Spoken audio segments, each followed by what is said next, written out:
There's something within you, always active, always moving, even when you're not aware of it. A subtle body, like a cloud surrounding you. The astral body.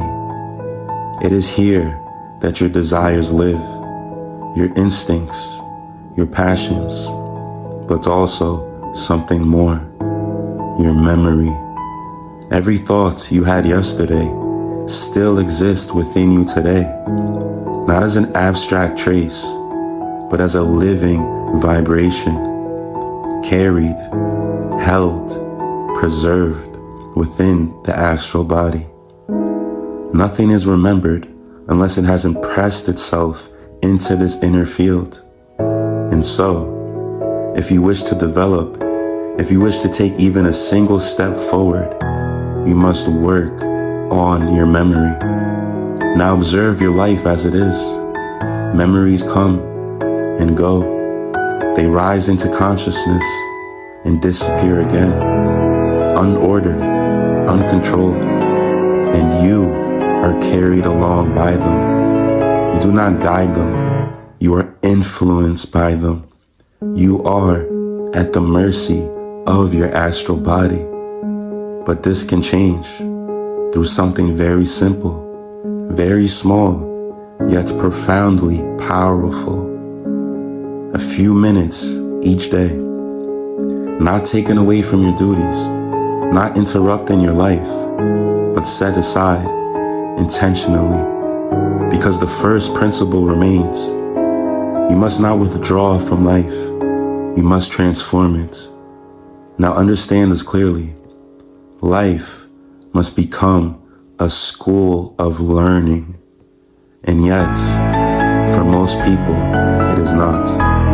They experience pleasure, pain, joy, discomfort, and then it passes. Nothing is gained. Nothing is transformed. But the one on the path says, every day must advance me. Every experience must teach me. And so, at the end of the day, in the final waking moments, just before sleep, you return. You let the day pass before your inner gaze, not vaguely, but clearly, objectively. You relive the events, but not as before, not with the same emotions, not with attachment, but as an observer. You ask, what gave me pleasure? What caused me pain? Was it justified?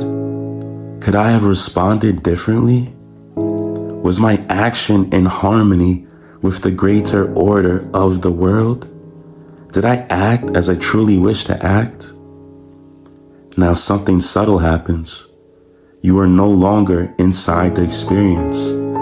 You are above it. You see, you're seeing. Hear, you're hearing. You become aware of yourself. And through this, you begin to learn, not abstractly, but directly. This is the transformation of memory. And as you continue this, day after day, something begins to change within the astral body.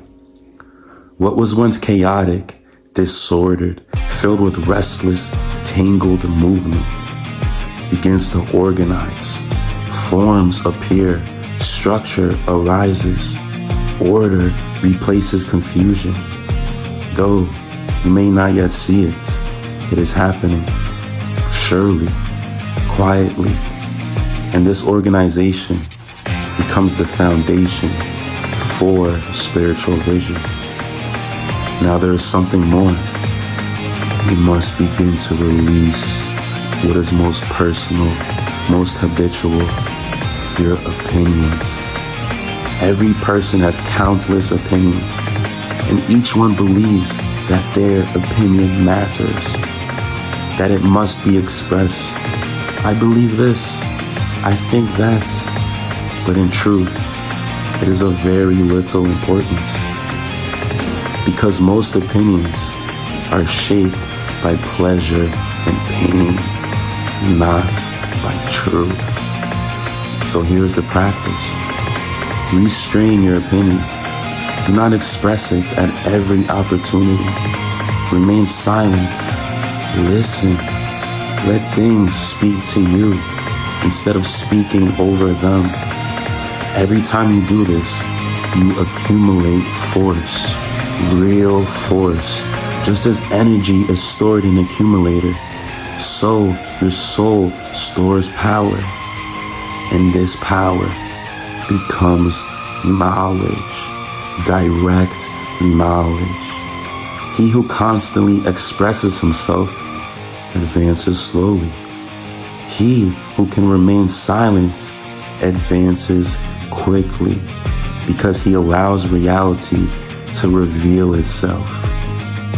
Now remember this saying, I have learned much from those above me, much from those around me, but most from those below me.